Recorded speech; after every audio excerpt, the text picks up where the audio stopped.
work and, you know, that it all, got it. Let's see Oh, here. wow, that's pretty cool. Yeah.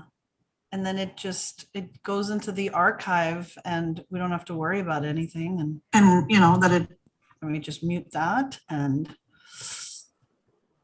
let me let some people in.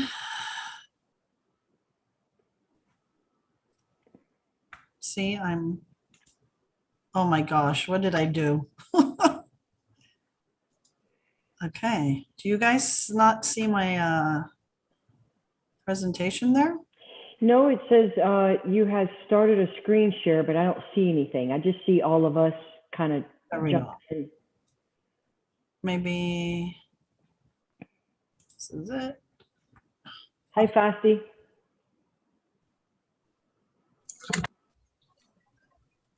Hello. Are you out of California as well? Arizona. Arizona. Okay. South Florida here. So give me a second while I deal with my technical issues here. I got a new Apple computer. I'm not 100% Apple yet, so let's see That's here. funny. I switched from Apple to Microsoft. Oh, really? Okay, so give me a second here. I'm gonna have to. I don't know how to put my presentation back on unless someone that's Apple can walk me through. I'm trying to share my page and let's see here if this works. Ah, there we go. Fantastic. All right, do you guys see my my background there? I Yes? do. Awesome. We see your background that's on you, and we see the presentation. Awesome. Very, very good. Well, thank you so much. Thank you to everyone that's joined. Let's get this started. So just make sure we're good here. Oh, what happened there? Okay, well, welcome everyone. My name is Annabelle Pacheco, and just a little bit of information about myself. I am an investor and a real estate broker. I've been in business for 24 years, and my goal for this platform is really to share with each one of you in details, you know, the steps that I took to purchase my first multifamily deal, in hopes that you guys will also do the same. You guys might want to mute yourselves. If you're, let me just. You said unmute or mute? Mute someone, yeah, someone there. Anyway, I want you all to know that I'm not selling anything. I'm not offering anything. I am not a financial advisor. I am just sharing with you guys my story in hopes that you guys can use this platform to share information with each other and that we really learn from each other. You never know where these relationships can go. And that's really the purpose of this weekly call. I started my career in the mortgage industry in the mid 90s and have also purchased over 100 properties throughout my career. I did a lot of rehab, flips. We managed smaller units, and we've developed from ground up, and that was really hard. We've done a lot of and lot splits as well, bought large properties and split the lots for single family residents to be built on that. So we did that for quite some time. And in 2001, I deviated a bit from real estate. I decided to go into the restaurant industry and built from ground up, we built a 150 capacity restaurant. We had a staff of about 15 people, which included managers, chefs, servers. So we were more like the we didn't actually run or work in the restaurant. We were just the business. We had put the money in, and we hired the people to run the restaurant. It did very well. We did that for about 8 years, and then sold the restaurant. And I decided to just go back to my real estate. I think once you've lived the life of a restaurant owner, and you have done real estate for a living, there's just like I'll never go back to owning a restaurant unless, you know, you have a passion and you want to cook and you want to serve and you want to do all of that. But it wasn't for me. It was definitely just a business move. And we got stuck. We were supposed to have partners. It didn't work out. And we had no choice but to try to get all our money back. And thank goodness we did. So we sold the restaurant. I decided to just focus 100% on my business, residential and commercial real estate. And back in 2015, I purchased my first multifamily deal, which was 34 doors in Texas. And honestly, it's done amazing for me. And one of the reasons why we invested at that time is we were looking for a way to create cash flow and generational wealth. And I think that, you know, many of you on this call know that multifamily or just income property can create cash flow for us and that generational wealth that we can pass down to our kids. So, you know, why we were really looking for how can we make our money work for us? And multifamily was definitely our thing. I was mentored by someone that had already purchased property out in Texas. So it just made it a lot easier for me to go out to Texas. They had kind of done the work for me, right? And I just followed. And, but here are four top reasons why it was very appealing for us. Number one was cash flow. We were looking for that monthly cash flow. And in a nutshell, your cash flow really is your rental income minus all your expenses. Number two, like what an amazing opportunity to have your loan be paid down by your tenants. And that's what really truly happens every single month. And so it's an incredible opportunity if you're able to get yourselves involved in multifamily.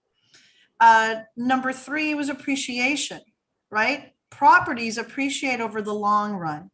And I'll be very honest with you guys, when I went into Texas and I'm in California, properties in California appreciate like crazy. Texas back in 2015 was already kind of, I mean, like there was some movement, but it really wasn't like it was in California. And we looked at it as we were really looking for cash flow. That's why I have cash flow as number one. But we thought, okay, you know what? I think like over the long run, the property values will eventually go up. I mean, it can't go down. So our property's definitely done incredible. And I'll show you guys on the next slide. And then number four was tax benefits, right? I'm sure, and there's probably more tax benefits than these that I've listed, but these are the ones that really were appealing to us. Depreciation, which was, you know, you're allowed to expense a portion of the physical structure each year. And the 1031 exchange, which allows you to defer the capital gain taxes, no limit. You can do this as many times as you want, as long as you find, you know, the right investment to 1031 exchange into. So a little example of the property that I purchased. So before I go on, are there any questions? Because I know I'm throwing out a lot of stuff. Any questions, or are you guys all good so far? Okay. So the property that I purchased is what we call a value add multifamily. And I wrote down, for those that you may not know, that multifamily, and if you read this here, this is a strategy that involves buying the worst property in the best neighborhood and then increasing the net operating income and the value of the property through the renovation. Okay. So pretty much we came in and we purchased this property that needed a lot of work. And we had studied the market. We knew the surrounding areas. We knew what the rents were going for. We looked at the apartments. You know, you go in, when you're going to buy apartments, you're going to go look at other apartments, and, you know, you pretend you're a tenant and you walk in and you go see those apartments and you want to look at the condition and you want to look at the rents, right? And then you take all this information, you bring it back and you study it, and then you now know what you can do to your property. And so we did that. We studied it. We purchased this property for $850,000. I have to tell you guys that this was like, honestly, it was just a blessing because we were ready to apply for a traditional loan to purchase this property. And I knew that it was going to take extra steps. I mean, it's not easy. They require a lot of documentation and a lot of paperwork. But when I called the agent on this property, he happened to be he happened to be the owner of the property. So it was the owner agent, and I was the buyer broker or buyer real estate broker as well. So we ended up we just kind of represented each other, right? Like I represented myself, he represented himself. And in conversation, I asked if he'd be willing to carry a note for 2 years.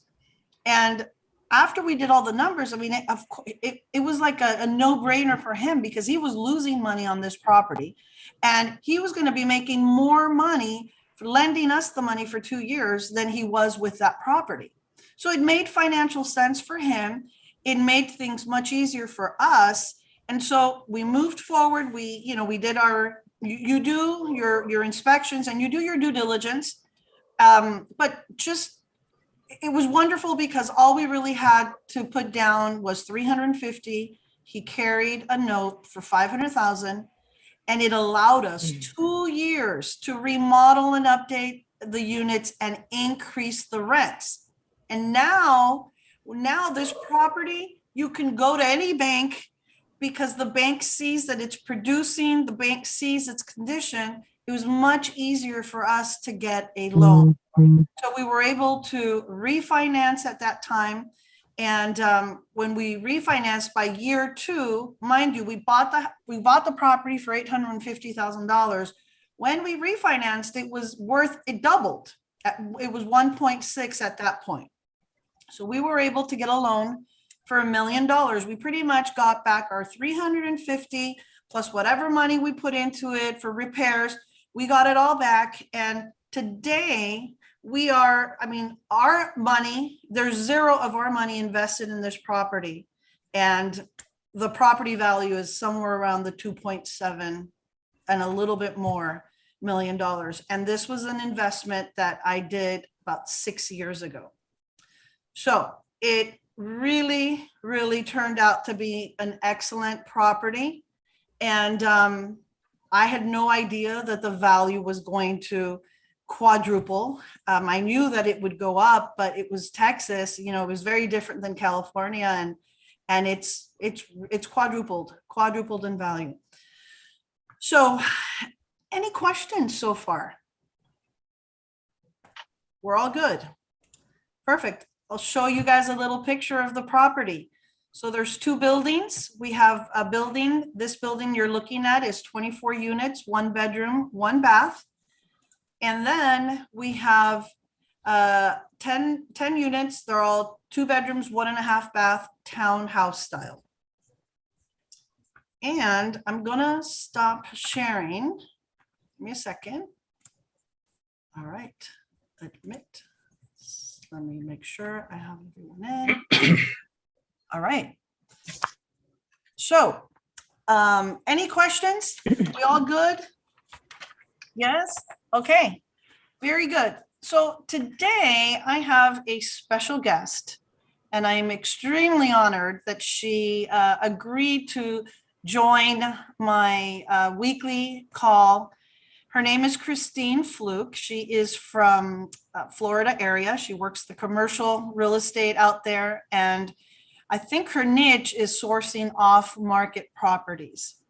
And she's with Urbanize Properties. This is a boutique brokerage firm specializing in engaging with institutional investors and high net worth individuals for the purpose of building wealth through sales and acquisitions.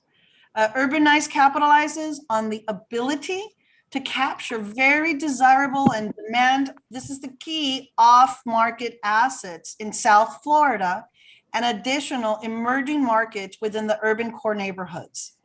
This specialty service gives her investors the first look, and it sets them apart from the competition, allowing investors the ability to maximize the investment return upon their exit.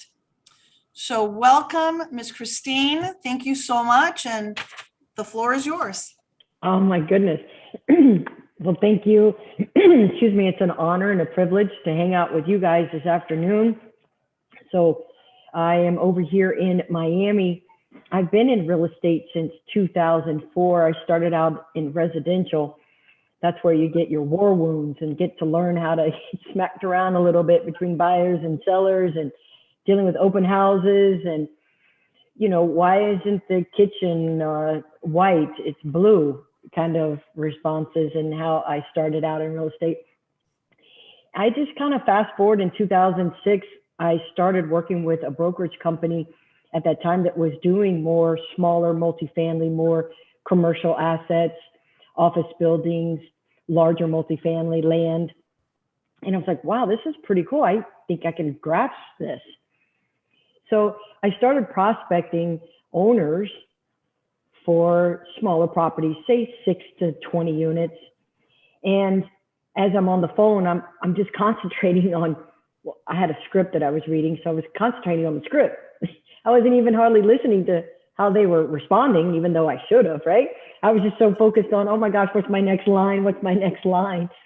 So just kind of, that's the, I guess the old school way, or the way that has been a big success for Urbanized Properties. So Urbanize's Properties has been around since 2015. But like I said, I've been doing commercial real estate since 2006, was I was working for other brokerages, and just kind of got tired of, hey, we're talking, but we're not walking. So wait, why am I working for people who are talking? I want the walk. So that's how Urbanized Properties came about. Janet Crusette is the broker. She's my business partner since 2004. So I guess what you were mentioning is the off-market properties. And it's somewhat a simple kind of action, but it's not in a way.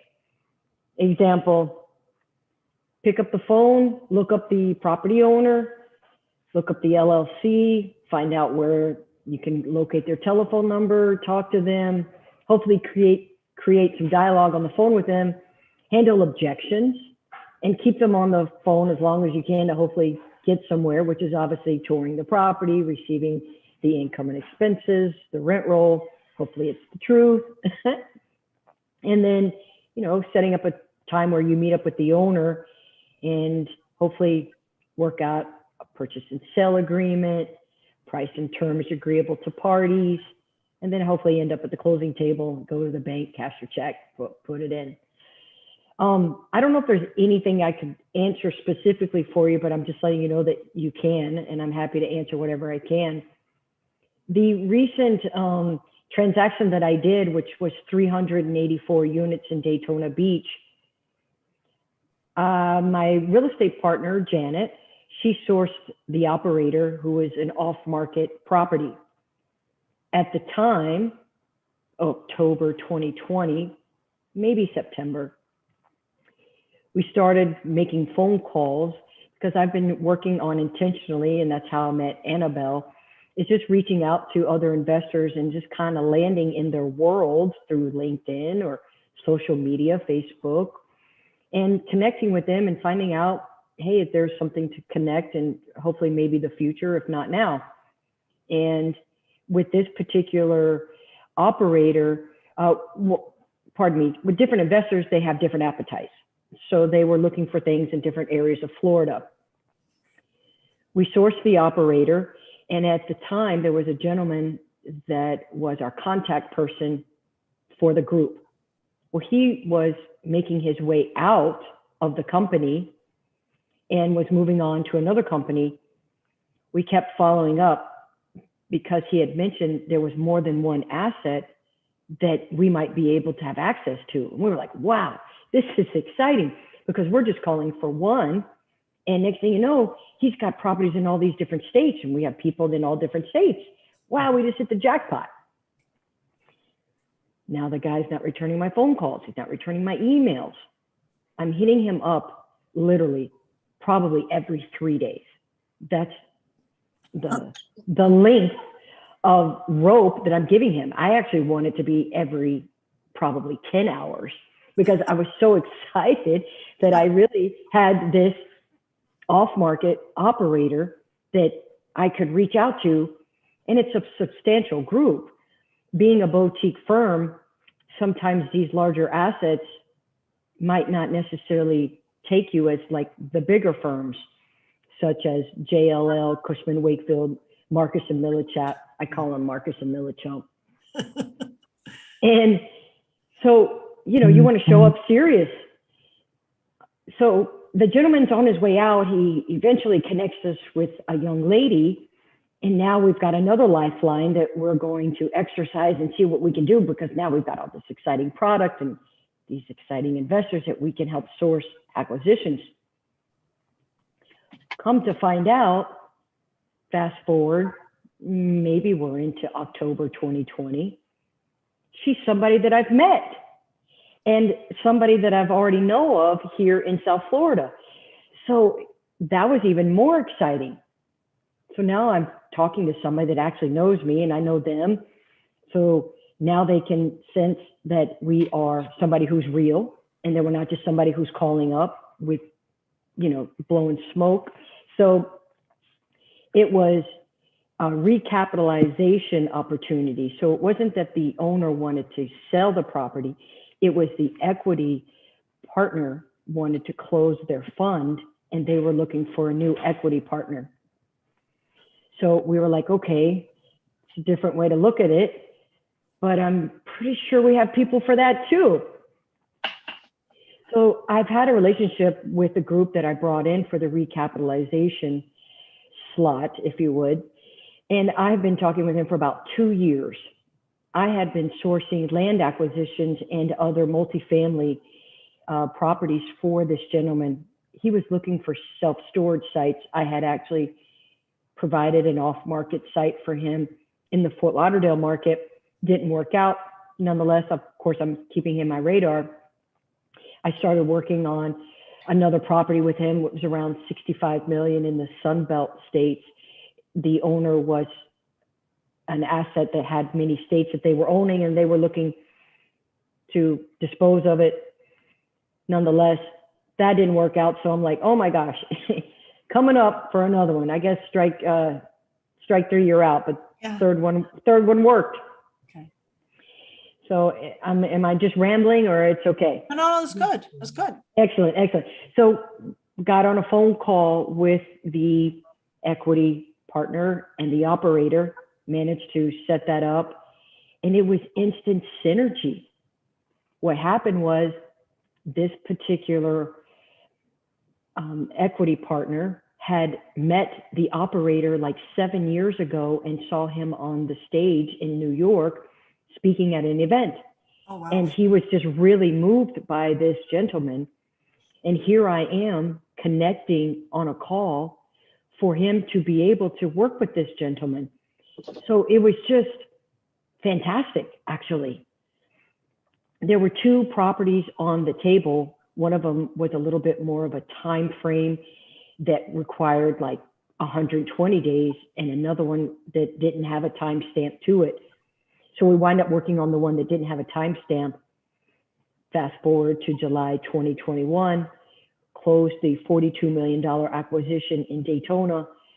And it's just fantastic that I was able to source the off-market operator, source the off-market deal, if you would. And the gentleman that I brought into it had no idea about it anyway. So I'm proud that I was able to get that done. I know they are proud to be able to get it done. And so now there's some other opportunities with this operator that we're working on. So I've got many other stories about off-market properties.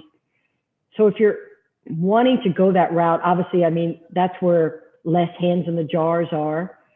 You don't have to run into the big operators, because I have one right now that I'm talking to. This is a gentleman. He's out of the west coast of Florida, and I'm helping him find some land because they like to build garden style apartments, 250 to 300 units. So obviously when you buy land, you buy it on a per buildable unit, not just on an existing, like your asset in Dallas, you're at whatever price per unit. So you have to do it on a price per buildable unit. And then you've got to, you know, your construction costs and everything that go into that. Well, he has something that's off market in an area in Florida. It's going to be around $120 million price tag. And that's exciting. But now I've got to go through the gatekeeper, which is, you know, a bigger real estate firm, commercial real estate. So I spoke to him this week, and there's a process that we have to go through. And one of the things that these bigger groups go for is, you know, they get your buyer's information. I don't want to share my buyer's information. We have a process. Well, I have a process, and I don't want to give you my buyer's information. So now we're kind of stuck right now, but I'm trying to figure out how I can hopefully get past the gatekeeper. A lot of times when they are off market, you have to get paid by the buyer.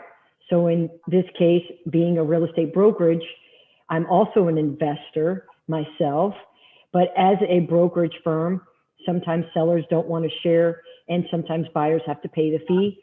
And sometimes sometimes the buyers don't mind paying the fee because you're bringing them an off-market opportunity. So that means they don't have a lot of eyes looking at it. So it gives them, you know, the opportunity to be able to be the only one looking at the asset.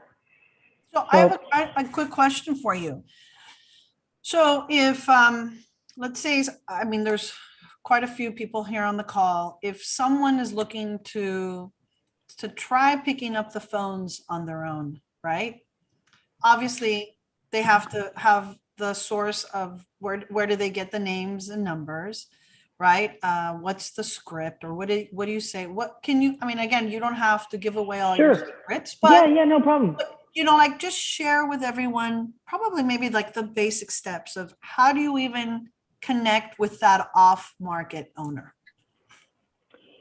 So when I first started out doing the phones, if you would, and getting my skill set on, I was calling expired listings, and people might be on here, they're not real estate agents, but yeah. So that was a great source, because one of the decisions that you have to overcome when you're talking with it is that they decided to hire a real estate agent. So that was great. Now you just got to work on the other things, price and motivation. Right. So how I do it is in here in the state of Florida, we have, it's called sunbiz.org. And that's where you can look up a lot of company names, LLCs, 123 Main Street. You look it up, it's Don Johnson. I'm just throwing that out there. How did I know to choose that name? So it's just an example. And so I look up Don Johnson, and hopefully there's a telephone number in the LLC. A lot of times these people will fill out their information, and it requires them to put either an email address or a telephone number. So if it'll be usually their office number, or there'll be a secretary's email. So you've got to maneuver yourself through the gatekeeper. Got it. And, you know, just basically ask them, you know, is this Don Johnson? Yes, it is. Great. I was calling about 123 Main Street, and I wanted to know if you were actively looking to sell the property, or if you're just looking to lease it. Oh, well, where did you skip my number? I get that a lot of time. Oh, well, I rode by the building. I saw the for rent sign. Or, you know, a lot of times I'll just say my assistant was able to pull up the telephone numbers. Sometimes they get a little weird about it, but hopefully you can just maneuver yourself. Well, isn't that public record? Yeah, it can be, but sometimes people get upset that you call them or whatever, and you just try to keep moving through the conversation. Sometimes won't even answer the question because I just want to keep the dialogue moving. Yeah. So you just ignore it, you know, and then if they bring you back to it, then you try to answer it and handle it.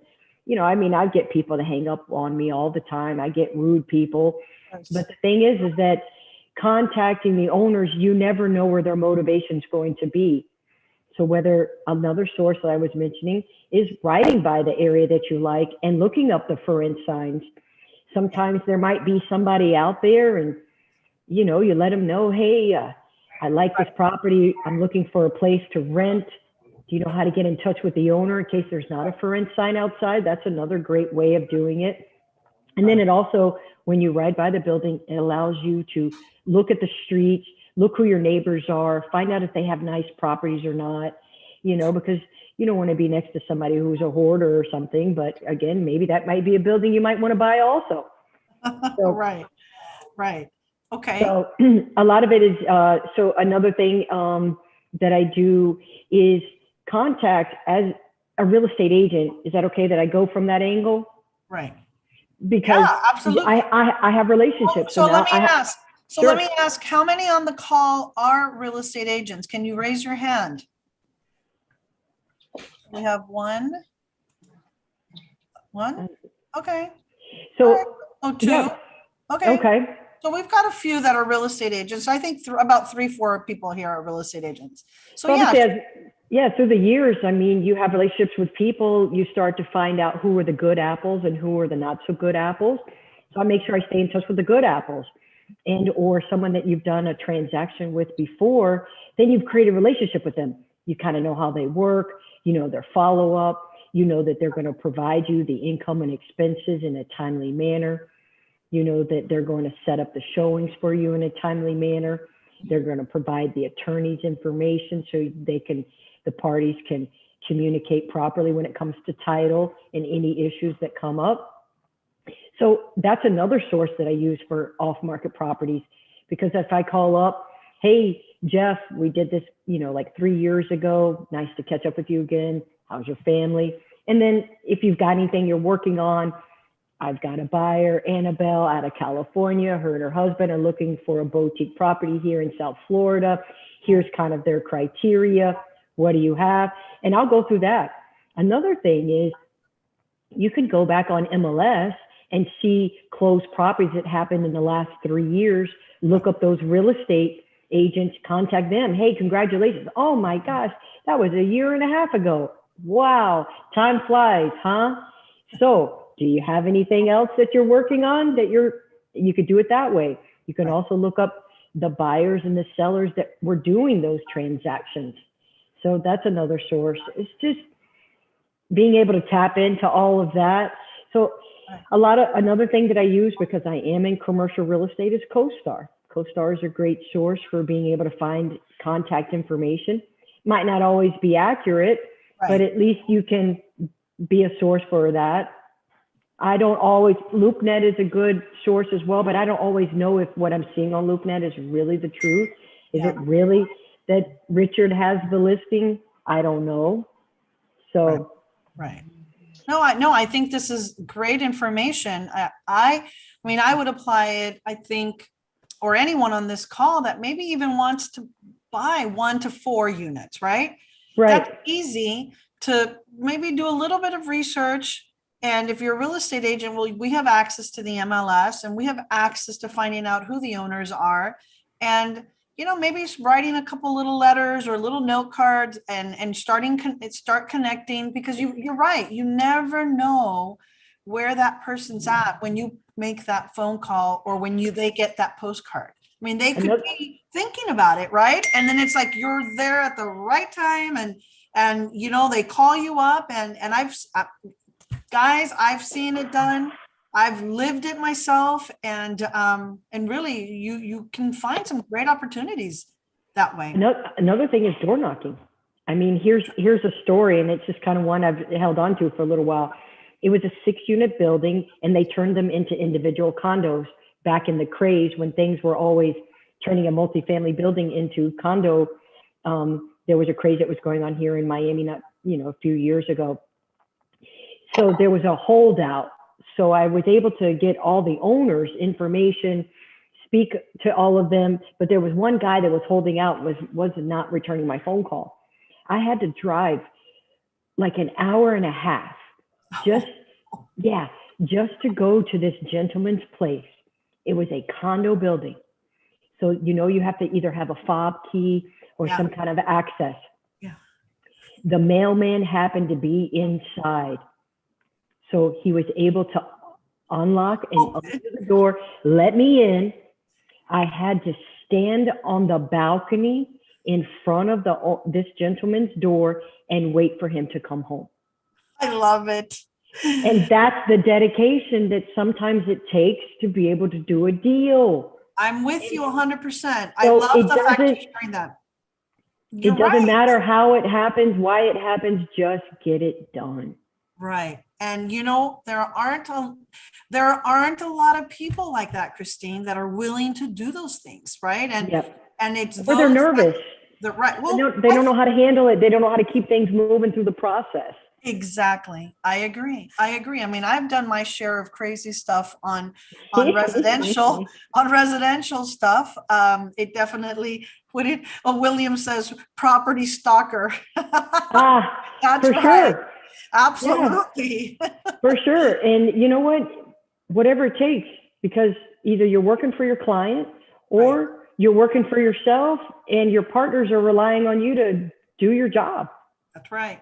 That's right. No, I think that's wonderful. I'd like to open it up to questions or anyone on this call that, you know, where are you at in this process? Are you looking to buy? What are you looking to buy? What have you done in the past that you could share that maybe we can all learn from? Please open it. I mean, it's open to anyone on this call. Hi, Kristine. It's Paul Krause. How are you? Oh, I'm so blessed. Thank you. Hi, Paul. Hey, Annabelle. Thanks for inviting me on. I was actually just in Florida. I was just in, where was I? I was in Sarasota. I was in Tampa, St. Pete's, and then I had to move on. But I haven't been in Florida so long, so it was great to go back. What you go there for besides the beach? To look at property. There you go. Well, yeah. Big family trip. Every year, my wife's family, they do a reunion, and when we were talking about where should we do the next one, I said let's go to Florida because I've been meaning to go there. Hint, hint. And it's true. I've been meaning to go there for real estate reasons, and they said, okay, great, let's do it. And we found a place in Siesta Key, and we stayed in Siesta Key for a week, and beautiful there. Beautiful. Yeah, it sure was. There's a gentleman that I met up with recently. He bought a 9-unit building there. So if you ever needed to go back, he does short-term rentals there. I'm gonna definitely go back because what's ironic is that I found it to be an outstanding market for a couple different uses, and but I also wanted to see Tampa. So I got to see Sarasota, got to see Tampa, St. Pete's, and it was just it was so great to be back. That I absolutely am going to buy something there, and I got to get my system put together there. But what I did want to ask you a question about, let me know if you need help. Appreciate that. I appreciate that. Thank you so much. I did want to ask you a question. I started in multifamily last year, and I do have a system set up and a team set up in Chicago, and so I do have experience. But what I wanted to ask you more about was in the world of, you talked about it real briefly on this call today, which was taking the place of a equity partner. And I'm just curious, what has your experience been with that? Has it become the majority of your business? Is it something you're still getting your feet wet with? Because that sounds like an interesting way to get into much larger properties, like 1,000-unit, type communities and things like that. So whatever you could share about that would be really interesting. Great. Happy to answer. This was my first equity opportunity acquisition that I was part of. I have not thought about going down that road. I was recently at a multifamily event that was here in July that they usually held or hold in Texas, Houston. It's called MFIN. And I met another equity broker there. And then I started meeting more people that were in that same position. I was like, wow, there's a whole nother world out there besides real estate agents and people that actually operate and own a building. Right. And so there is a whole other world out there, Paul, that is way open for this. There's people that's all they do. So how does that work? How does it work? They are, I don't want to be specific about it because I can't really answer all of it in a full capacity. Right. Obviously, if there's something that we can answer offline or online or however to further help each other, I'm happy to do so. There was one particular gentleman that he was looking for student housing. And I said, I'm going to call you, I'm going to call you, I'm going to call you, because I had ran into some family offices that were selling their student housing, but they were interviewing me just as much as I was interviewing them. And I don't know if they necessarily took me serious or not, but I did manage to get things moving along. But they are, I don't know if I'm answering your question right, but there are specific groups that just look to raise capital for owner operators for specific multifamily or whatever asset type. You know, there's people that do mobile home parks, self-storage, warehouses.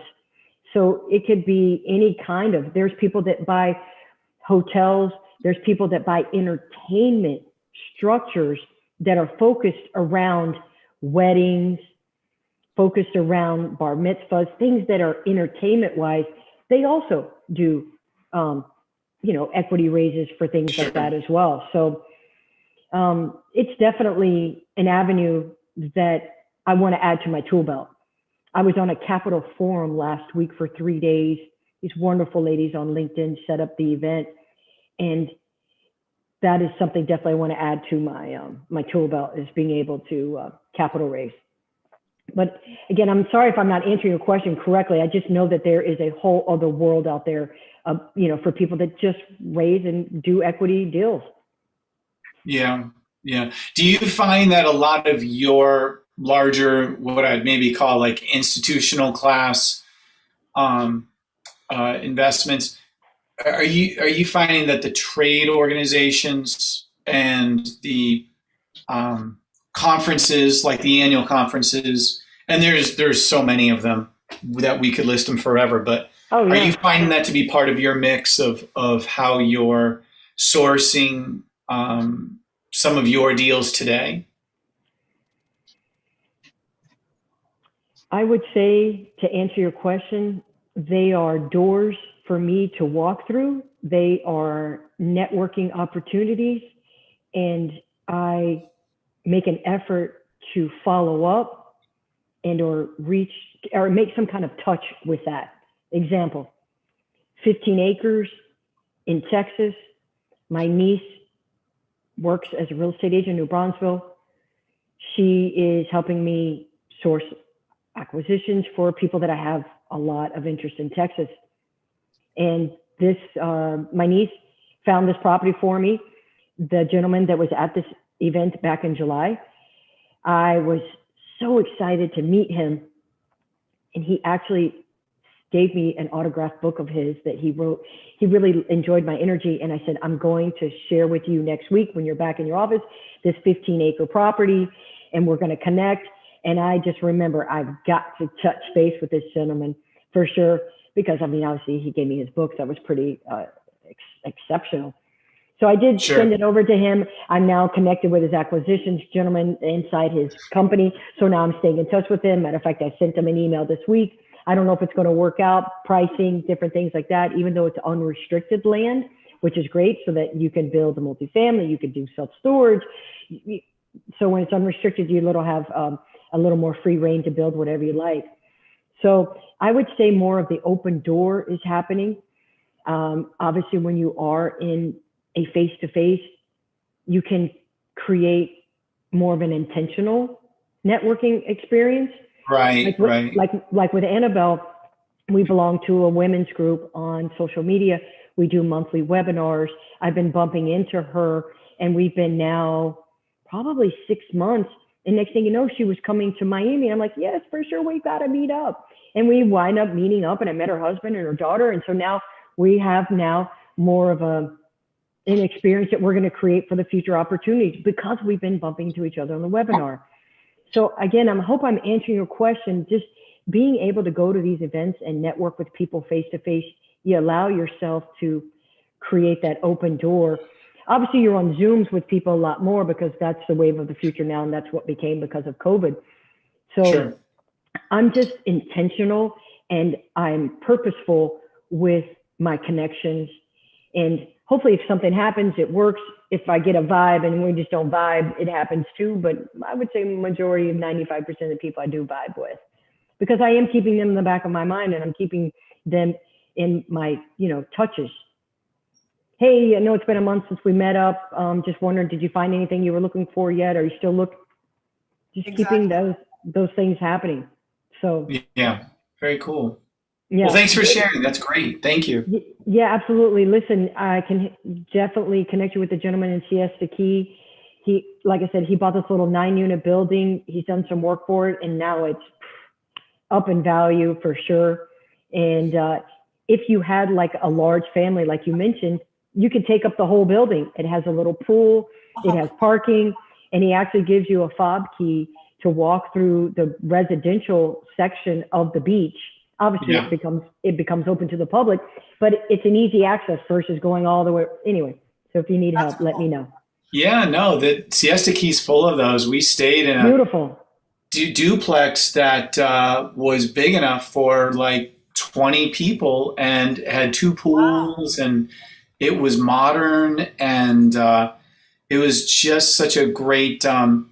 The whole Airbnb thing is just such a great application for certain parts of the country, and that is absolutely one of them. So Absolutely. I loved my time there. Awesome. So do you Well, work a on lot this of people are moving to Florida. California people are moving to Florida.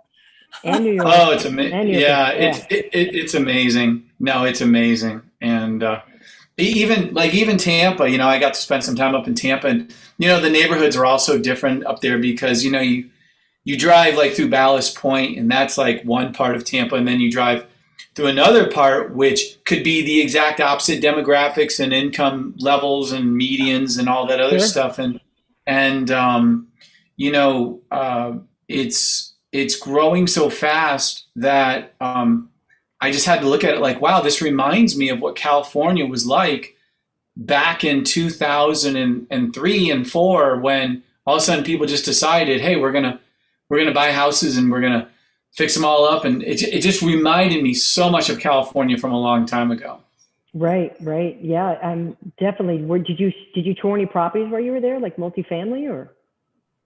I drove around actually and got stuff? to visit. Yeah, I actually got to visit with a number of agents and who set me up with property tours of some singles, and I looked at some apartment buildings that were already rented up, and I asked them to take me to where some of the affordable housing places were, and kind of just made a really big work trip with family attached. And That's the life of a real estate. It's a write-off.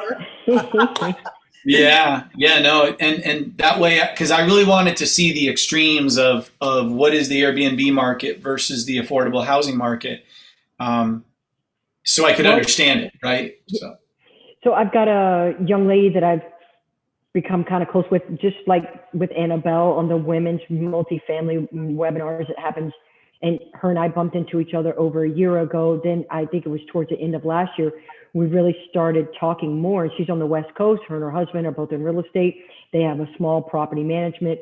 So again, if there's any kinds of questions in the future, or if you have, hey, I went to this area and I saw this, you have a question, or, hey, I went to this. So they're Clearwater, Sarasota, so they know Tampa, they know all those things. So if you needed a little extra, again, I'm sure you had agents there, but I'm just Yeah. letting you know.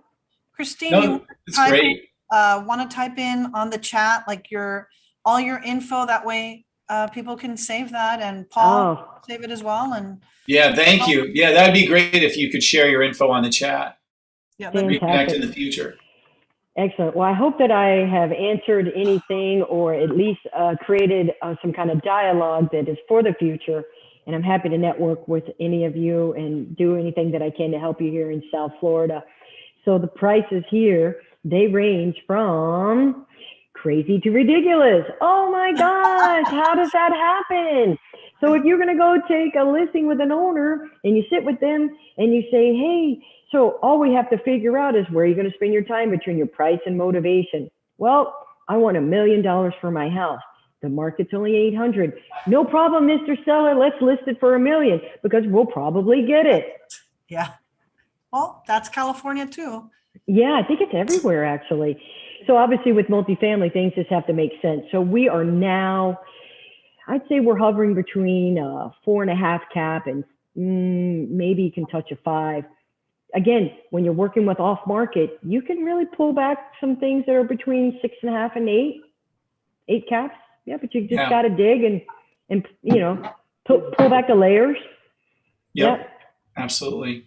Yep. Yeah. And I think that's too why I think regardless of what market you work, I think it's just a great idea to understand all the different product types and how those different product types how they price. Like we've gone into Chicago, and Chicago is a very diverse, very multicultural city where you can't compare neighborhoods apples to apples because they're not. And that's one of the benefits of getting on a plane and going somewhere and shaking hands with people who, know the local market really, really well and understand it and can help you understand what a deal is versus something that's just, more like you're not going to make any appreciation on this for 10 years because it's already so overpriced, and Right. like just understanding how all that works and putting it all together. So true. So true. I was in Chicago in April for the first time. Oh, were you? Oh, how cool. Where did you stay? It's a family members, and it was outside of Chicago, about an hour. So it was actually in suburbs and, actually like a community and house and all that stuff. Sure. But it was still cold then. Yeah. Yeah. I was like, oh my goodness. But it was great. I really enjoyed Chicago. I look forward to going back soon. Absolutely. Awesome. Well, if I can be of help to anybody, answer any questions, there's my contact information. It's a pleasure. South Florida, we've got palm trees, and just like you do in California, lots of sunshine. You got the nice, warm weather. Yeah, you do. Sure. Any other questions? We've got a couple minutes. If anyone has any questions, we've got some great people on this call that can. So I know that you have your multifamily in Texas there, Annabelle, and it's going well for you. And obviously it's doing well for you. Yes. I think a lot of opportunities to be able to talk to sellers about seller financing. It's a great way to obviously deflect going through the bank and going through all that rigor mortis and stuff and all those circus hoops that you've got to jump through with all the paperwork. But also it allows them, the tax benefits of being able to, receive an income, because sometimes you're talking to owners that are mom and pops for very long periods of time, and they're so used to that income that they're going to be like, dead stop. Of course, it goes back to the motivation. What do they need? Oh, I want to move out of here because I want to go move with my daughter, and I don't want to deal with this anymore. Or, like I said, I think seller finance is great. So you mentioned that you were able to do that with that acquisition in Dallas. That's a great way of doing it. I mean, it just it was the condition of the property. Young kid owned the property. I mean, I think he was like 23 or 24 years old, owned this property. Isn't that crazy? Amazing. Yeah. His parents, I guess he didn't want to go to school. He didn't want to do stuff. And his parents just said, all right, you know what? We're going to give you these properties. You run them and you live off of that. Like, you figure it out. And he didn't. he did not figure it out because when we got there, it was a mess. It was a mess. So, but anyway, you know what? Thank you so much, Kristine. This has been Oh, great. it's a privilege. It's a privilege. Honestly, it's been great. I welcome you back anytime. Anytime. I think this is awesome, and you know, it allows us to connect as well. And if you come across any great deals, let us know. I mean, there's people on this call. Just come. Yeah, that's right. That's Knock, knock. Knock, knock. I have a question. I Yes, have a question. sure. Is this a networking group or what is this? I mean, this is my first time with you guys. This group, this particular call is, I talk about multifamily investing. Right. So I will have guest speakers join, and then every other week I also break down certain steps as to, like, maybe, you know, how do you pick a location, your due diligence, how to manage the property. And I go into details about, you know, how are you going to manage this property and what's needed. So it's just with different topics, but mainly multifamily investing. Oh, good. And then so Kristine, I met her through a social, like a networking group as well. It's a woman's social media multifamily group. And that's how we've met. And, you know, we're all over, everybody's all over the US.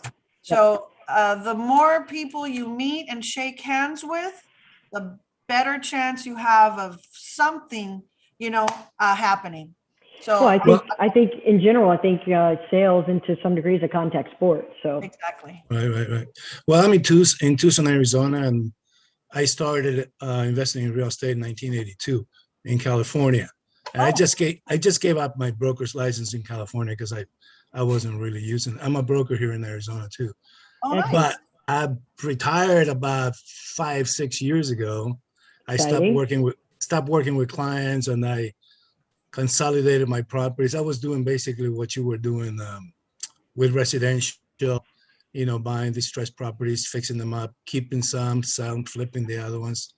So now I just have a few properties that are paid off, pretty clear, I live off of that. And I kind of was thinking about retirement, but it's hard to retire. Everywhere I go, I look at real estate. You know? yeah, yeah. Residential is getting addict. real crazy here, like in everywhere else, and it's getting real expensive. So I'm starting to look at commercial. I used to do basically 2, 3, 4 units in California, 4 plexes. I didn't go beyond that because it was a different tax, you know, deal. Right, and then the money down you have is different as well. Yeah, it's a different game. So, but I'm kind of I just started looking and said, well, residential is a little bit overpriced here. You know, there's a hype. So I'm thinking I'm gonna look more into the commercial side. So that's how I ended up here today. Well, so. feel free to join. It's every Wednesday. I'm here every Wednesday at 2 p.m. Pacific time. Oh, good. And you'll get a recording of this if you need to connect. And what I always say, if I don't have the answers, I definitely have the resources that I can get you the answers, or I can connect you to the right people. And really, this is just a platform for all of us to just come on, share your story, share what you're going. You never know. You really never know who you're going to meet on this call that you connect with, and you know, you probably can do business with. So that is my goal. I do this again every Tuesday. So please come back, join us. And Kristine, thank you again from the bottom of my heart. I am extremely grateful. You did amazing. And you said Tuesday or Wednesday? I'm sorry, Wednesdays. Sorry. Oh. Yeah, every Wednesday at 2 p.m. Pacific time. Yeah. Okay. Wednesdays, 2 p.m. Pacific time. Paul, thank you. Lumel, everyone that's on this call. Thank you. And thank you, Annabelle. Yep. Thanks, Kristine. Thank you. Yes. Blessings. Thank you, guys. And Thank have you. a wonderful day. Have a good day. Talk All to you later. righty. Take Bye-bye. care. Take care. Thank you. Bye.